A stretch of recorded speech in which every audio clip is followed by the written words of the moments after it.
નમસ્કાર, ખૂબ સ્વાગત છે આપનું વીટીવી ન્યૂઝમાં. હું છું આપની સાથે રાધા અને મારી સાથે મારા સહયોગી વિની અને વૈભવી પણ જોડાયા છે. રાઉન્ડ ધ ટેબલમાં દરેક મુદ્દા પર સ્પષ્ટપણે વાત કરીએ છીએ. કોઈક વિશેષ વ્યક્તિ હોય એની સાથે વાતચીત કરીએ છીએ અને આજે આપની સાથે જેઓ જોડાયા છે એમના માટે પહેલા તો હું બે લાઈન એ કહેવા માંગીશ કે આ મોજ ચલી જે દરિયાની એ માર્ગની મોહતાજ નથી, એ કેમ ઉછળશે કાંઠા પર એનો કોઈ અંદાજ નથી. બિલકુલ એમના બાળપણથી લઈ અત્યાર સુધી એમના દ્વારા જે કામ કરવામાં આવ્યું છે અથવા તો જે ચુલબુલી વાતો, એ બધી જ વાતો જાણીને તમને આ વાત પર સ્પષ્ટપણે અંદાજ આવી જશે. વધારે ટાઈમ નથી લેવો કારણ કે આજે આપણી સાથે ઈશાની દવે જોડાયા છે. ઈશાની દવે, ખૂબ ખૂબ સ્વાગત છે આપનું રાઉન્ડ ધ ટેબલમાં. શરૂઆત આપણે કરીશું, બધી જ વાતો કરીશું, પરંતુ શરૂઆત બાળપણથી કરીએ.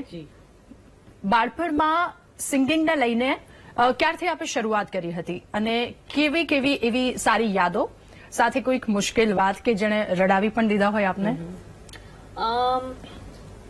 ઓનેસ્ટલી જ્યારથી હું સમજણી થઈ કે જ્યારથી મને વિચારો આવવાના અને ખબર પડવા માંડી કે આ વિચાર અને વિચાર કહેવાય, ત્યારથી મને મ્યુઝિકમાં જ જવું હતું. એટલે સિંગર તરીકે કે કઈ પણ રીતે પણ મ્યુઝિક ફિલ્ડમાં જ રહેવું હતું. તો એ તો નક્કી જ હતું, પણ મારું ધીરે ધીરે પરફોર્મન્સ કરવાનું સ્ટાર્ટ થયું. મારો પહેલો પરફોર્મન્સ હતો, આઈ થિંક આઈ વોઝ 10, લંડનમાં રોયલ આલ્બર્ટ હોલમાં મેં પહેલી વખત પરફોર્મ કર્યું હતું પપ્પા સાથે. અને પછી ત્યારે મને ખબર બી નથી કે આ રોયલ આલ્બર્ટ હોલમાં પરફોર્મ કરવું એ કેટલી મોટી વાત કહેવાય, કારણ કે બહુ નાની હતી હું.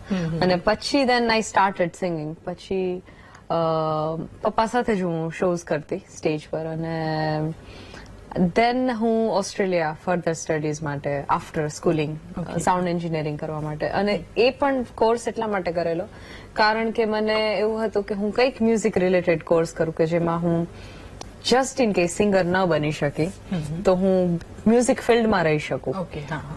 કારણ કે સિંગિંગમાં લકની જરૂર છે, સિંગર બનવામાં એક ફેક્ટર છે ટેલેન્ટની સિવાયનો. ટેલેન્ટ તો ઇઝ મસ્ટ, પણ luck is also very needed factor. અને પણ તમે ટેકનિશિયન બનવું હોય મ્યુઝિક ફિલ્ડમાં તો તમારી સ્કિલ ઉપર તમે બની શકો છો. સો દેટ્સ વાય આઈ ચોઝ કે હું મ્યુઝિક ફિલ્ડનું જ કરું, સાઉન્ડ એન્જિનિયરિંગ. અને દેન આફ્ટર દેટ હું ઓસ્ટ્રેલિયા જયારે સ્ટડી કરતી હતી ત્યારે બીકોઝ મારા પપ્પા પાસે પૈસા નતા માંગવા, સો હું શોઝ કરતી, હું રેસ્ટોરન્ટમાં ગાતી. I use to work hungry jacks કરીને એક જગ્યાએ છે ત્યાં. અને તો હું ત્યાં અમે રેસ્ટોરન્ટ એક હતું, ત્યાં હું એવરી ફ્રાઈડે અમે લોકોનું એક બોલિવૂડ બેન્ડ હતું અને મેં એવી રીતે શોઝ કરવાનો ત્યાંથી. That was my first performance ever without my father, like public appearance, પપ્પા સિવાયનું. એટલે અત્યાર સુધી મેં એવા જ શોઝ કર્યા હતા જેમાં પપ્પા હોય મારી સાથે, પણ આમાં નતા. અને પછી હું ત્યાં નવરાત્રી ને બધું, then things just started. તમારા મમ્મી અને પપ્પા બંને ઓફકોર્સ મ્યુઝિક ઇન્ડસ્ટ્રી સાથે જોડાયેલા છે, એટલે પેરેન્ટ્સ તો છે જ, એ તો સપોર્ટિવ છે, પણ એની સાથે ગુરુ પણ છે. અને ઓફકોર્સ તમે ફર્સ્ટ ટાઈમ જયારે તમે ગાયું એટલે તમારા ગુરુ સાથે જ તમે ફર્સ્ટ ટાઈમ નાનપણમાં ગાયું. એટલે એ ફર્સ્ટ સોંગ કયું હતું એ એની બે લાઈન તો સાંભળવી જ છે, પણ એની સાથે એક ફાધર અને એક ડોટરનો જે એક રિલેશન હોય છે એ તો બહુ જ, અને બધાએ જોયું છે તમે તમારા પપ્પા સાથે કેવી રીતના રહ્યા છો. અને આજે પણ જયારે તમે સ્ટેજ પર આવો છો તો એ ઇમોશન્સ દેખાઈ આવે છે. પણ એક ગુરુ અને એક શિષ્યનો રિલેશન પણ કેવો રહ્યો છે?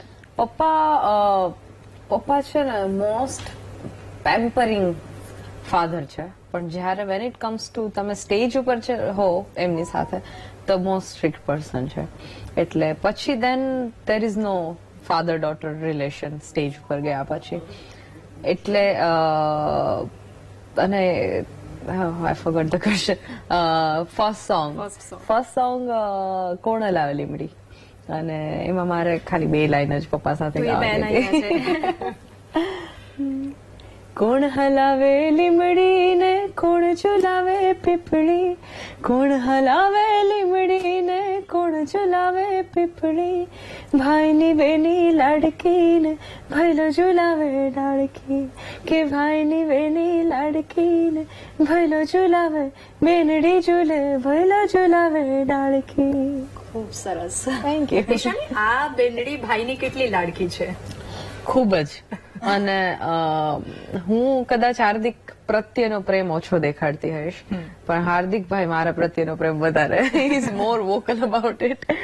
પણ અમારા બંનેના we are like friends also. અને અમારા બંનેના વધારે રિલેશન હસવાના વધારે છે ઓનેસ્ટલી. જેને ખબર છે અમે બંને એકબીજાનો આમ પબ્લિકલી ટાંગ ખેંચતા હોય અને લાઈક ઇન્સ્ટાગ્રામ ઉપર સ્ટોરીઝ મૂકતા હોય એકબીજાની, અને એ બધું દેટ કીપ્સ ઓન હેપનિંગ. પણ it's fun. It's fun. Okay, so તમારા પપ્પા મ્યુઝિક ઇન્ડસ્ટ્રીમાં, ગુજરાતી મ્યુઝિક ઇન્ડસ્ટ્રીમાં ખાસ કરીને બહુ મોટું નામ ધરાવે છે, એક ખાસ જગ્યા ધરાવે છે, અને સાથે સાથે now you are into this world. તો ક્યાંક ને ક્યાંક તમને એવું ફેસ કરવાનું આવે છે કે she is a nepo kid? Oh, definitely. કોઈક વખત રેન્ડમલી કંઈક ફોટો ઉપર નેપો કિડ કે આમ આમાં ન તો હું ગાઈ રહી છું, ન તો મારા પપ્પા છે આ ફોટોમાં, અને હું જસ્ટ કોઈક એક જગ્યાએ બેઠી છું અને એ પિક્ચર ઉપર નેપો કિડ લખવાનો કોઈ મતલબ પણ નથી. Just save those comments for the right pictures. પણ સી આમાં એવું છે કે ઓકે, હું થોડોક આને ફિલોસોફિકલ જવાબ આપીશ કે મને એવું લાગે છે કે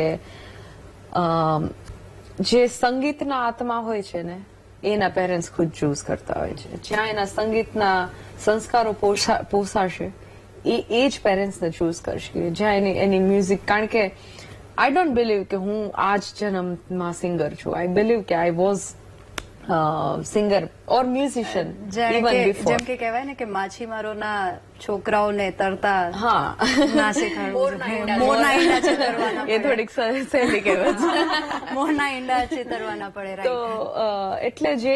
એટલે ઇટ્સ, હું મ્યુઝિકના ફેમિલીમાં બોર્ન થઈ બીકોઝ માય સોલ, મારા આત્માએ એવું ફેમિલી ચૂઝ કર્યું કે જ્યાં મારા સંગીતના સંસ્કારો પોસાય અને એને પેમ્પર થાય, એને એવી વોર્મથ મળે કે it can grow.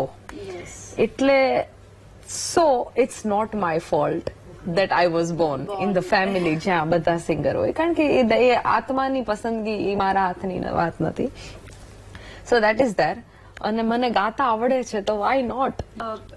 I think તમે આટલા બધા શોઝ કરો છો, અને આઈ થિંક ઘણી વાર બધું ક્યોટિક બની જતું હોય, કારણ કે તમે એટલા થાકી પણ જાઓ, અને કન્ટિન્યુ, કારણ કે નવરાત્રી હોય એમાં પણ પ્રી નવરાત્રી હોય, એટલે કન્ટિન્યુ આટલા દિવસ અને આટલા કલાકો સુધી ગાવાનું. ગળાને પણ આરામની જરૂર હોય, એટલું જ માઇન્ડને પણ આરામની જરૂર હોય. એટલે ઈશાની માટે એવું કોઈ સુથિંગ એવું મ્યુઝિક હોય જે ખૂબ ગમતું હોય, ખાલી મ્યુઝિક, એવું કોઈ સોંગ જેનાથી એકદમ રિલેક્સ થઈ જવાય? ઓનેસ્ટલી જયારે હું બહુ મ્યુઝિક કરું ને, તો then you need break from music. અને હું મારો પોતાનો, એટલે હશે કદાચ, પણ you do need a break from music. Specially Navratri, એટલે લોકો ખાલી નવરાત્રીના 9 દિવસ જોતા હશે, પણ મારા માટે નવરાત્રી પૂરી થઈ એ મારો 30મો શો હતો. એટલે મારા માટે 30 દિવસની નવરાત્રી હતી.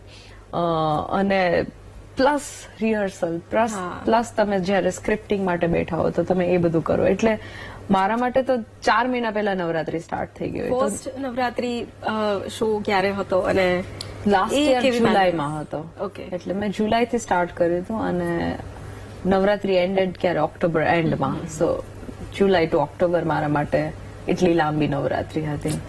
પણ મારું ગો ટુ મ્યુઝિક ઇઝ ગઝલ. એટલે મને, હું જયારે એકલી બેઠી હોઉં ત્યારે આઈ વુડ લિસન ગઝલ્સ વધારે. ઓકે. અને મ્યુઝિક પ્રત્યેના પ્રેમને જો તમારે શબ્દમાં વર્ણવો હોય તો, અથવા તો કોઈ ગીતમાં વર્ણવો હોય તો? It's very difficult. કેમ કે કદાચ એ જ બધું છે આપણા માટે. Actually, I could say, actually, આ મારું go to song છે to describe love. जिंदगी और कुछ भी नहीं तेरी मेरी कहानी है. Yeah, so that's for me. અચ્છા, તમે તમારા પપ્પા સાથે જ્યારે સ્ટેજ પર તમે ઘણા બધા ઇન્ટરવ્યુઝ પણ આપ્યા છે, અને તમે ઇન્ટરવ્યુઝમાં પણ કીધું છે, અને અત્યારે પણ તમે સ્ટાર્ટિંગમાં કીધું કે તમારા પપ્પા when it comes to stage એ બહુ વધારે સ્ટ્રિક્ટ થઈ જાય છે. અધરવાઇઝ તમે લોકો એઝ અ ફ્રેન્ડ તમે ડેલી તમારા જીવનમાં રહેતા હો છો તો એવી કોઈ એક કહાની કે કોઈ એક યાદ એવી કોઈ કે સ્ટેજની કે જ્યાંથી તમારું ટર્નિંગ પોઈન્ટ આવ્યું અને દેટ વોઝ ધ પોઈન્ટ કે હા ઈશાની કે તું સિંગર બનીશ હવે? એ તો પહેલેથી નક્કી હતું, પણ સ્ટ્રિક્ટ મોમેન્ટ મને એક યાદ છે અને પછી દેન ઇટ નેવર હેપન્ડ. હું પપ્પા સાથે હતી અને શો હતો કોઈ એક યુએસમાં, અને ત્યારે હું ફૂલ ફ્લેજડ સિંગિંગ નથી કરતી, એટલે મને બહુ આઈડિયા પણ નહોતો કે શું ગાવું જોઈએ. અને જ્યારે પપ્પા was like a main batsman, so આપણે લોકો નોન સ્ટ્રાઇકર્સ લોકો થોડાક પાછળ હટીને જસ્ટ સપોર્ટ ધેમ વાળા હોય. તો મારે એક સોંગ ગાવાનું હતું અને પપ્પાએ મને કીધું હતું કે તારે ગાવું હોય તો લિરિક્સ યાદ રાખી લેજે, કારણ કે on his stage lyrics allowed નથી, like you can't read and sing, કારણ કે તમારે ઓડિયન્સની આંખોમાં આંખ મિલાવીને, અને હી ઇઝ લાઈક કે તમારે ઓડિયન્સની આંખોમાં આંખ મિલાવીને ગાઓ. અને આઈ વોઝ લેઝી અને આઈ ડિડન્ટ ટેક ઇટ સિરિયસલી, એટલે મેં ન યાદ રાખ્યા. અને મેં પછી છેલ્લે શો ચાલુ થતા પહેલા લખીને આઈ જસ્ટ કેપ્ટ પેલો પેપર નીચે, અને પપ્પા જયારે મારો ટર્ન આવ્યો ગાવાનો એટલે પપ્પાએ જોયું કે આણે લિરિક્સ લખ્યા છે, એને યાદ નથી રાખ્યા છે, એને કાગળ લઈને ફેંકી દીધો on stage. It's like okay skip this song અને યુ મૂવ ઓન. અને પછી આઈ ડિડન્ટ સિંગ. પછી નેક્સ્ટ શોમાં મેં યાદ રાખ્યા. સો ત્યારથી મને ખબર પડી ગઈ કે the importance of remembering lyrics. એટલે હું હું 4 કલાક 5 કલાક કેટલો બી લાંબો શો હોય, મારે આઈ ડોન્ટ રીડ લિરિક્સ, બધું જ મને યાદ પ્રિપેર કરીને I remember all the lyrics now. અને કદાચ મને ઓન સ્ટેજ હું કદાચ આમ મગજ બોખલાઈ જાય ને તમે ભૂલી જાઓ તો I make my own lyrics, I write my own lyrics on stage, પણ I don't read and sing. એક વસ્તુ શીખવવામાં આવે છે, એ સ્ટેજની મર્યાદા શું છે, ત્યાં જઈને તમારે શું જાણવાનું છે, આ બધું શીખવવામાં આવે. બિલકુલ સારી વાત. સોરી. અને એકચ્યુઅલી બીજા એક ક્વેશ્ચન હતો કે તમે હવે ઓબ્વિયસલી ઘણા વર્ષો થઈ ગયા છે એટલે નવરાત્રી પણ કરો છો, અને એટલું જ નહીં, અને ગુજરાતી મ્યુઝિક ઇન્ડસ્ટ્રીમાં અત્યારે પણ એટલા સુંદર સોંગ્સ આવે છે કે જે એકચ્યુઅલી ઘણી વખત આપણે બ્લુટૂથ પહેર્યું છે અને જોઈએ છે ઓકે આ સોંગ સાંભળે છે ગુજરાતી, અત્યારે એટલા સુંદર સોંગ છે. પણ આઈ થિંક જો ડિફરન્શિએટ થોડું કરવું હોય, કારણ કે અત્યારે આપણે ગરબામાં પણ થોડું ફ્યુઝન સ્ટાઇલ નીકળી છે અને લોકો એ પણ એન્જોય કરે છે. અને આઈ થિંક તમે ખુદ જયારે નવરાત્રીમાં મંચ પર હોવ છો ત્યારે એ બંને તમે એટલું જ એન્જોય કરતા હોવ છો કે ચલો ગરબા તો આપણે પ્રોપર ગરબા પણ રમીશું, અને ગરબા સાથે જો તમારે ડાન્સ કરવો છે તો પણ એ પણ હું તમને કરાવીશ, અને એમાં તમે પોતે પણ એકદમ એનર્જેટિકલી કરતા હોવ છો. પણ ગુજરાતી સુગમ સંગીત, આઈ થિંક એની જયારે આપણે વાત કરીએ તો આપણને તારી આંખનો અફીણી યાદ આવી જાય, નયનને બંધ રાખીને એ યાદ આવી જાય, આંખોમાં બેઠેલા ચાતક કહે છે મારા એ યાદ આવી જાય. એટલે જો ગુજરાતી સુગમ સંગીતની જો હું વાત કરું તો તમને એવા કયા ગીતો છે જે તમને બહુ જ પ્રિય છે, અને કદાચ નાનપણથી આપણે આ બધા ગીતો સાંભળેલા છે, અને તમને એવું લાગે કે તમે જયારે સુગમ સંગીતની વાત કરો છો આ ગીત તો હું ગઈશ જ, અને આ ગીત મારા દિલ સાથે ખૂબ કનેક્ટેડ છે? બહુ બધા છે એકચ્યુઅલી. હું ગીતો કરતા મારા ફેવરિટ કમ્પોઝર્સ નું કહીશ, કે જેમ કે અવિનાશ દાદા, પુરુષોત્તમ દાદા, આ બધા લોકોએ એટલા બધા સરસ કમ્પોઝિશન્સ આપ્યા છે કે આઈ માઇટ બી ફોરગેટિંગ મેની નેમ્સ, પણ બહુ બધા સારા, અને એમનો દિવસો જુદાઈ ના જાય છે, that is one of my favourite songs. સાઈબો મારો ગુલાબનો છોડ, that is also one of my favorite songs. તો એ સાઈબો વાળું સોંગ એક વખત સાંભળવું છે, કારણ કે બહુ સુધિંગ સોંગ છે અને બધા આપણે સાંભળ્યું છે, અને બહુ અને આખા લિરિક્સ યાદ નહીં હોય, પણ આઈ નેવર સંગ ઇટ. કે ક્યારે પૂરા થશે મન નાખો, કે ક્યારે પૂરા થશે મન નાખો, કે સાઈબો મારો ગુલાબનો છોડ, કે સાઈબો મારો ગુલાબનો છોડ. મનના મોહી લીધા છે સાંભળવું છે, કારણ કે અને એક મારી પણ રિક્વેસ્ટ છે, ઈશાની કહેશે અહીંયા જ કોન્સર્ટ કરાવી લો, પછી હું પૈસા લઉં છું. ઓકે સો મનડા. વાગી વાગી રે વેરણ વાગી ઝબકીને હું તો જાગી રાતમાં વાગી એવી એ હૈયે વાગી થનગનતી હું તો વાગી વાટમાં શમણાઓ ગેરે મારી આંખમાં શમણાઓ ગેરે મારી આંખમાં અરે ઘેરદાર ઘૂમતા રૂપ રૂમ ઝૂમતા હૈયા ને ચોરે આજ ગોરી તમે મનડા લીધા મોહીરાજ ગોરી તમે મનડા લીધા મોહીરાજ. મને એવું થાય છે કે ઇન્ટરવ્યુ મૂકીને આજ કરતા. ઓકે ઈશાની, સો બીંગ અ સક્સેસફુલ સિંગર, કોમ્પ્રોમાઇઝ તમારે ડેલી લાઈફમાં કેટલું કરવું પડે છે? શું કરવું પડે છે? મેઇન કોમ્પ્રોમાઇઝ જે મને લાગે છે ને એ કારણ કે because our parents are growing old અને તમને ખબર પડે કે અચ્છા ટાઈમ કોઈના માટે રોકાવાનો છે ને and they are growing old and then you are તમારે સતત ટ્રાવેલ કરવાનું હોય, તમારે સતત બહાર you can't spend that much time with them. So that is the biggest compromise. હા, તમારી 9 to 5 જોબ હોય તો તમે છેવટે તો ઘરે જ આવવાના છો સાંજે, પણ હું ટૂર કરતી હોઉં તો એક દોઢ મહિના બહાર હોઈએ.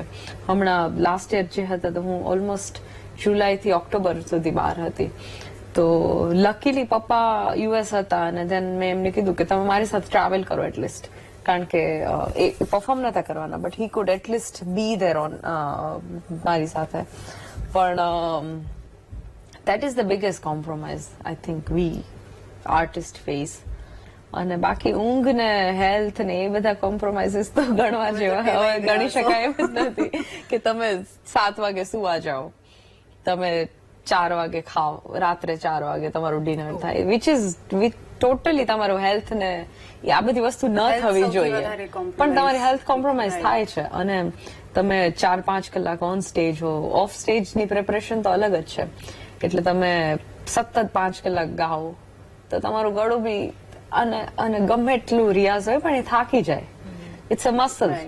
અચ્છા, બોલિવૂડમાં જયારે તમારું ફર્સ્ટ ડેબ્યુ થયું, પછી થયું ને તમે શુભારંભમાં ગુજરાતી ફિલ્મ, ગુજરાતી, તો એની એક લાઈન અને એ ત્યાં કેવી રીતે તમે પહોંચ્યા હતા? કીર્તિદાન ગઢવી સાથે તમે ગીત, યા મારું રાઈટ, ફર્સ્ટ સોંગ. કમ્પોઝર છે ઋષિ વકીલ, એમણે મને ફેસબુક ઉપર 1.5 વર્ષ પહેલા સાંભળેલી બિફોર એમણે સોંગ રેકોર્ડ કર્યો. પછી એમણે મારો કોન્ટેક્ટ કર્યો કે એક આવું ગીત છે અને તારી પાસે ગવડાવું છે and all that. So that's how he found me Facebook ઉપર. અને ત્યાં સુધી એમને ખબર બી નથી કે મારા ફાધર કોણ છે કે કઈ, કારણ કે હું સ્કૂલિંગ પતાવ્યું પછી હું તરત ઓસ્ટ્રેલિયા જતી રહી હતી. ઓસ્ટ્રેલિયાથી આવીને હું સીધી રહેમાન સરની કોલેજમાં મ્યુઝિક સ્ટડી કરવા જતી રહી હતી.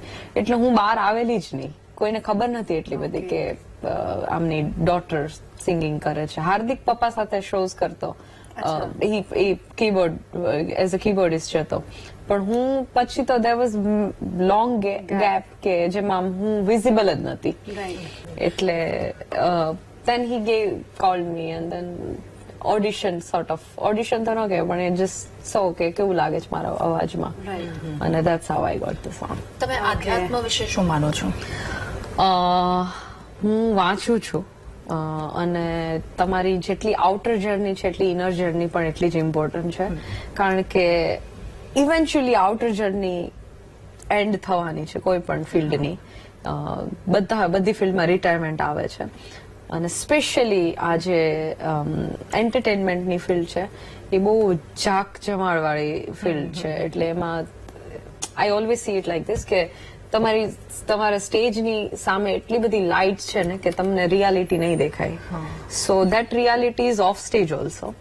પણ જો તમે આધ્યાત્મનો સહારો લેશો તો જ્યારે રિટાયર્ડ થશો ત્યારે તમે રિટાયરમેન્ટને પચાવી શકશો, અધરવાઇઝ તમે ગાંડા થઈ જશો. જ્યારે આટલું બધું તમે લોકોથી ઘેરાયેલા હો, તમે લોકોની વાહવાથી ઘેરાયેલા હો, અને એ બધામાંથી બહાર નીકળવું is and it's lonely up there, like when you તમે જ્યારે જેટલા સક્સેસ થાવ, પણ આધ્યાત્મ તમને ગ્રાઉન્ડેડ બી રાખે, આધ્યાત્મ તમને રિયાલિટી ચેક સતત આપતું રહે, અને it helps you van nothing can. Ishani, બીજો ક્વેશ્ચન એ કે ઓફકોર્સ તમે સ્ટેજ પરફોર્મન્સીસ કરતા હોય ત્યારે લાખોની પબ્લિક હોય અને બધા તમારી સાથે સેલ્ફી લેવા માટે એક સેલ્ફી આપો, અને એ રીતનું એક આખું એન્વાયરમેન્ટ અમે જોયું છે. તમે ક્યાં પણ જતા હોય ત્યારે ઓફકોર્સ એક સ્ટારની રીતના તમને બધા જ જોવે છે. પણ મારો ક્વેશ્ચન બીજો એ છે કે ઓફકોર્સ આપણે, તમે જેમ કીધું કે આ ઝાકમઝોળ હોય છે, પણ એની પાછળ અમુક લોકો આપણી માટે એવા હોય છે કે આપણને કંઈક એવું થયું કે આપણે ઘણીવાર દિવસો સરખા ના પણ હોય, ઘણીવાર આપણને એવું લાગે કે આજુ બહુ જ લો ફીલ કરું છું. જેમ કે મારી પાસે અહીંયા રાધા છે, તો મને કંઈ પણ હોય તો હું રાધાને મેસેજ કરી દઉં અને રાધા મને ઓકે ડન, તો એવી રીતના એ મને સંભાળી લે. તો તમારી લાઈફમાં એવા કોઈ તમારા પેરેન્ટ્સ અને તમે તમારા ભાઈની વાત કરી, ફેમિલીની વાત કરી, ફ્રેન્ડ્સમાં એવું કોઈ કે તમને એવું થાય કે ભાઈ ઓકે મારો કોન્સર્ટ આજે બહુ જ સુપર ગયો છે, મેં જેવું વિચાર્યું હતું બધું એવું જ થયું છે, સૌથી પહેલા આને કોલ કરું, અચ્છા આજે મને ઠીક નથી લાગતું, સૌથી પહેલા આને કોલ કરું, એવું કોઈક વ્યક્તિ? છે અમુક ફ્રેન્ડ્સ, એટલે બધા મૂડ, દરેક mood depend on my mood વાળા ફ્રેન્ડ છે કે કસ એના માટે મારે કોલ કરવો છે. But I have few friends જે લોકો, હું એક કોઈ વ્યક્તિ પર્ટિક્યુલર નથી, there are like few people જે ડિફરન્ટ ઝોન માટેના છે. સો યા. ઓકે ઈશાની, સ્ટેજ ઇવેન્ટ જ્યારે તમે નવરાત્રી માટે જ્યારે શરૂઆત કરી, તો સ્ટેજ ઇવેન્ટ્સમાં કોઈ એક એવો ડર કે કોઈ એક એવી બીક કે અત્યાર સુધી પણ તમને લાગે છે? જો કે સ્ટેજ ફિયર તો ઓફકોર્સ તમારું નાનપણથી બાય બોર્ન તમે સિંગર છો જ, તો એ તો નહીં જ હોય તમારામાં, બટ કોઈ એક એવી મુમેન્ટ કે હા આ વસ્તુ મારે ક્લિયર કરવી છે બિફોર એન્ટરિંગ ઓન સ્ટેજ? ના, હું કેટલી પ્રિપેર છું. If I am not prepared for my show તો ફિયર રહેવાનો છે, એટલે આઈ ઓલવેઝ મેક શ્યોર કે હું ઇનફ પ્રિપેર્ડ હોઉં. અને પછી ઘણી વખત એવું બી થાય કે તમારી પ્રિપેરેશન અલગ ઝોનની હોય અને ત્યાં જઈને ઓડિયન્સ અલગ છે, તો દેન યુ ચેન્જ ઇટ. અને એવું ઘણી વખત થયું છે. હમણાં જ રિસન્ટલી એક શો હતો અને અમારી પ્રિપેરેશન હતી, વી હેડ પ્રિપેર્ડ રિયલી વેલ, પણ પછી એનો ઓડિયન્સ જોઈને મેં મારો અપ્રોચ ચેન્જ કરી નાખ્યો, and then that also worked. પણ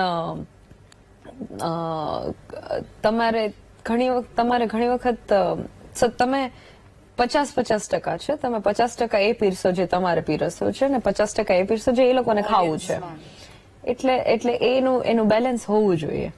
એટલે that's the main thing. અને બાકી તમારો ફિયર એ જ છે એક કે હું અંડર પ્રિપેર ન જાઉં સ્ટેજ ઉપર, એટલે અને એક how do I put it, એક તમે એક્ઝામમાં તૈયારી વગર બેઠા હો અને કઈ રીતે એ ન થવું જોઈએ.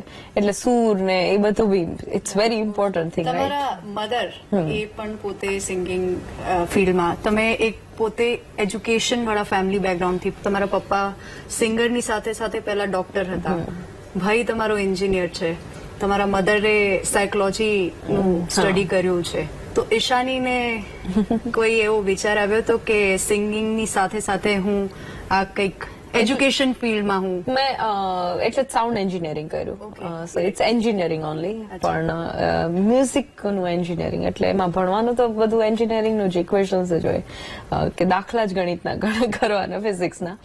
પણ મારે અનએજ્યુકેટેડ સિંગર નતું થવું, એટલે મને આઈ નો ધ ઇમ્પોર્ટન્સ ઓફ એજ્યુકેશન. મારા પપ્પાનું ફેમિલીમાં બધા ઓલમોસ્ટ એવરીબડી ઇઝ ટીચર. મારા નાના જે હતા એ હી વોઝ અ હ્યુમરિસ્ટ, એ સૌથી પહેલા હાસ્ય કલાકાર ગુજરાતી ફિલ્ડના, જેમણે હાસ્ય ઇન્ટ્રોડ્યુસ કર્યું ડાયરામાં.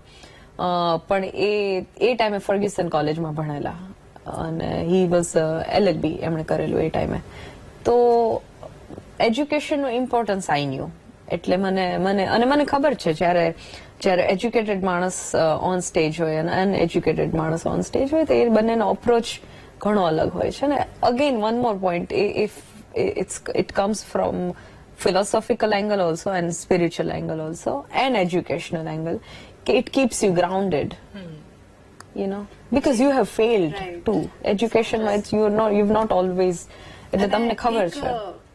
સેલ્ફ કોન્ફિડન્સ પણ તમને મળી જાય. Definitely. એક સેલ્ફ કોન્ફિડન્સ બિલ્ડ થાય કે આ સોર્ટ ઓફ ગ્રુપમાં તમને ખબર છે કે you are the top most quality person, તો તમને ખબર છે કે તમે સિચ્યુએશનને હેન્ડલ કેવી રીતે કરી શકો છો. You know the depth of the situation. Yeah, અને knowledge is good. યા એટલે સો સમયનો અભાવ છે. છેલ્લી એક બોલ બાલમની એક બે લાઈનો.